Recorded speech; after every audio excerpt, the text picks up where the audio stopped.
Good evening. Oftentimes, I'm asked the question that being a police officer, so many stars on your shoulders, with a gun in your bag, why have you come to education sector? I always direct that question to this lady.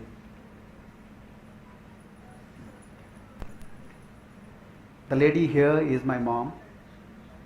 Her name is Premamma. She was a child laborer in 1950s. The two teachers rescued her. And these two teachers, they convinced my grandparents, and then they took her to a government school. And this lady, she went on to become a government school student. Then she completed her 10th grade, then she joined the teacher training service, teacher training centers, and she became a headmistress, and today she is a proud mother of an IPS officer, then an associate professor and a doctor.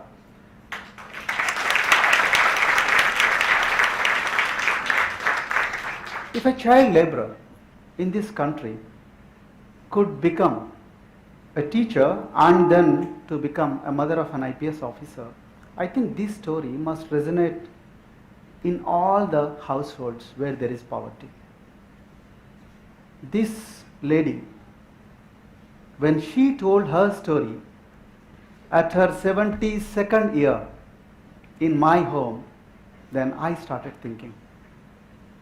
Exactly 8 years ago, my mom called me to our village, and then she asked me to stay for 5 more hours, because whenever I go to village, I always stay for 1 or 2 hours and then come back. My mom said, this time you have to stay with me for at least 5 to 6 hours. I want to show you some important and interesting things. Then I went there. Then she asked me to stay back, and then she took me around all the neighbors. She showed me the children who were married at a very young age, and young widows, and the people who are living in abject poverty. And what she told me was, then these were the people who were playing with you, their parents, and then these were the people, they were playing with you and they were helping you when you were a child in this home. My mom asked me, should I feel proud that I am a proud mother of an IPS officer, or should I feel ashamed that in spite of my son becoming an IPS officer, still his neighbors are living in abject poverty? That started a serious thinking in my mind. Then this guy, this is a very familiar photograph in 2009-10. I'm very sorry that I'm showing this photograph, but this is very important. In 2009, the second phase of Telangana agitation has started in this state of Andhra Pradesh, and I was appointed as special officer of Usman University to tackle. My order came on 2009, November 29th. So we started managing the agitation. On February 20th, we stopped a huge surge of students heading towards Andhra Pradesh Assembly. The intention of the students was to go to assembly and then do dharna there.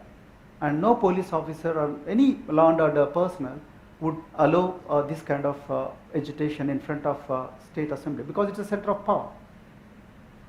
When we stopped this agitation at the gates of Usmania University, then students went away, but one fireball started running towards us, and that was this boy. We tried to extinguish the fire. It was extremely difficult. By then he was already 60% burned. Then we asked his name. He said, what is your name? We asked. Then he said, Telangana. What about your parents? Telangana. Where are you from? Telangana. Then he was taken to Apollo Burns Ward, one of the best hospitals in the city. Then we had to register his dying declaration. Then he said he was a student of social welfare schools, VM Home. And then he had nobody to guide him. But he thought at least after his death, Telangana would be a reality, and then people like him would get job.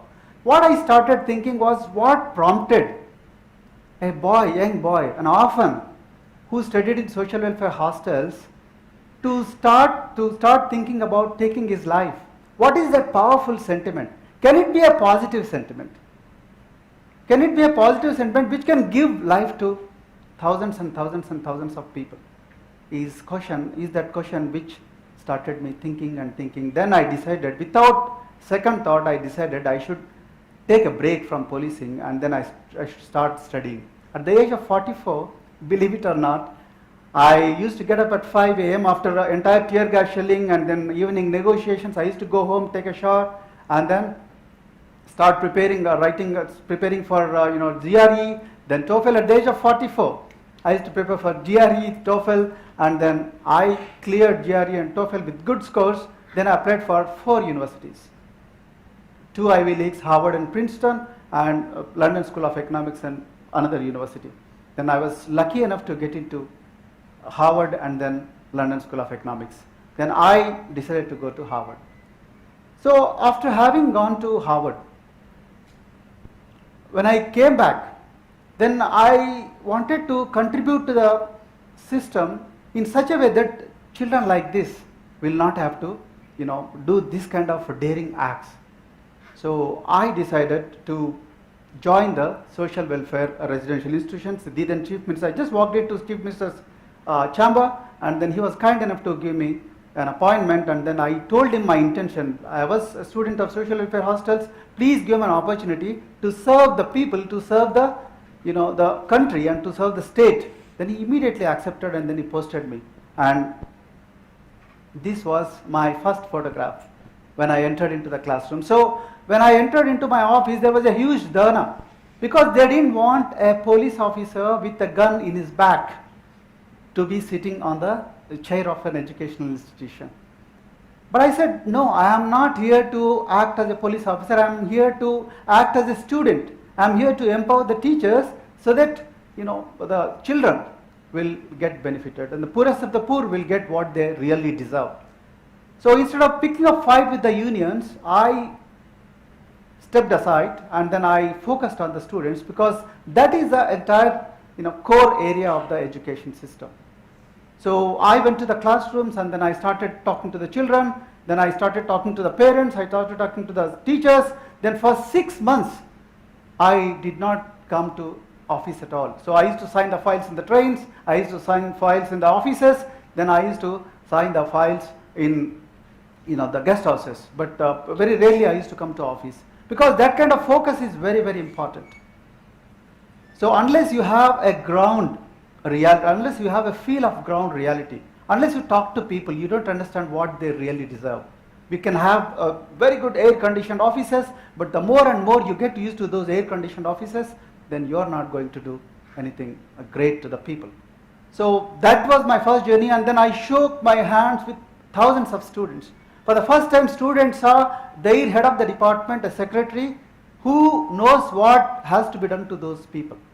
So for the first time they saw an IPS officer, and the first time many teachers saw their secretary and then physically.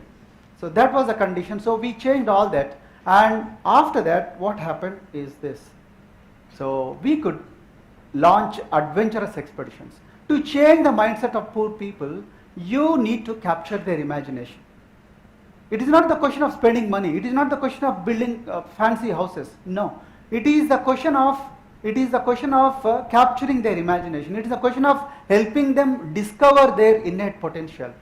Then we prepared a band of 110 students who could go to Bongir Fort and scale Bongir without any problem. Then after that they went to Himalayas, they went up to 17,000 feet, and then we discovered these boys and girls have tremendous energy in them, like most of you. So these boys and girls, they had tremendous amount of energy. Then we brought them down and then we trained them again for another 6 months. Then we finally selected 2 children. One is Purna and then second is Anand, and one fine morning this youngest girl in the world has scaled Mount Everest. So she was in that expedition from Nepal side. 18 people died. 18 people died in 5 minutes because of an avalanche. But this girl, she went ahead with the expedition, and then she scaled Mount Everest from Tibetan side. So, and then she happened to be the youngest ever female in the world to scale Mount Everest. So after that, I thought my job is done. Then I can now happily, since we have shown a role model to all the boys and girls, and then we have helped the poor people to discover their potential. So I thought I should get back to my parent department, that is police department. But this girl again provoked me. So this girl, just 13 years, see the image. So she was a silver medalist in a national athletic championship. She was just 13 years old. Then she went to her home and she doesn't come back to school. Then we sent a band of teachers, and then they, instead of having this medal, this girl had Mangal Sutra around her neck at the age of 13 years.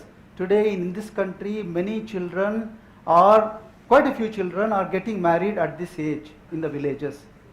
So I thought, how can I go back to my department when we could ignite so much of passion in these people, and then there is so much of a problem on the ground. So this is a problem. So I became vulnerable. Many people think not being vulnerable is strength, but I think being vulnerable at times is a huge strength. My mother's story made me very vulnerable. Siripuram Yadaya, the guy who immolated himself for a greater cause, and then his story made me very vulnerable. The story of Jyoti made me very vulnerable. And these three children, they are from Vikarabad, which is just 120 kilometers away from this place. Their father killed their mother because she gave birth to all three daughters, not a boy. And these three girls, they came to my home. This is my home. They came to my home. They said, "Sir, we need protection. My father might come out of jail. Please talk to the local police officer." But for social welfare residential schools, these children would have been no more. They would have been dead by now. So we have so many children in this world who are, before they come to this world, they are being killed. So we need to work, we need to do something for these unfortunate children. So I thought I should not go back to, at least I should postpone my decision of going back to police department, at least for these children. Now you see this girl. Now we have girls like this, because in villages there are no role models. In urban areas at least you have role models, you have networks, you have information, you have everything. But in villages you have no role models. This girl, see her marks, 527 out of 600, then you have 877 out of 1000, and English medium, she is from a place called Ramannapet, which is a drought prone area in Telangana. So she comes to Hyderabad, and then she works as a scavenger in a corporate hospital for just 3,000 rupees. And she didn't have even clothes, so she is wearing school uniform and then cleaning the floors. We rescued this girl, and then I'm very happy to share with you this girl. We rescued her, and then this girl is now a M.Com student in Central University of Punjab in Bathinda.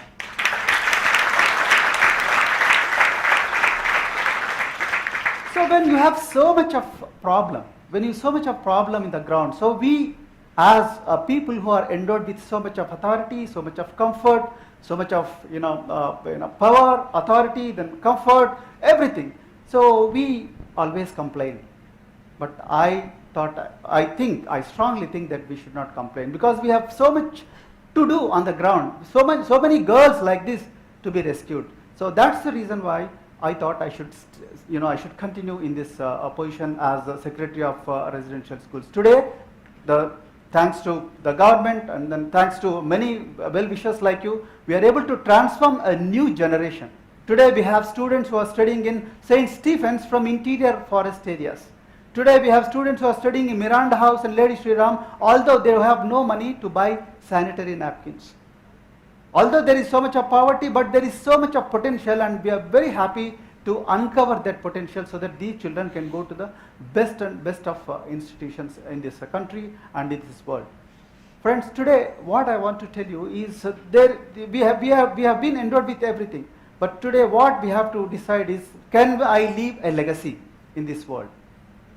Can I leave a legacy? Can I transform lives? If yes, why not today?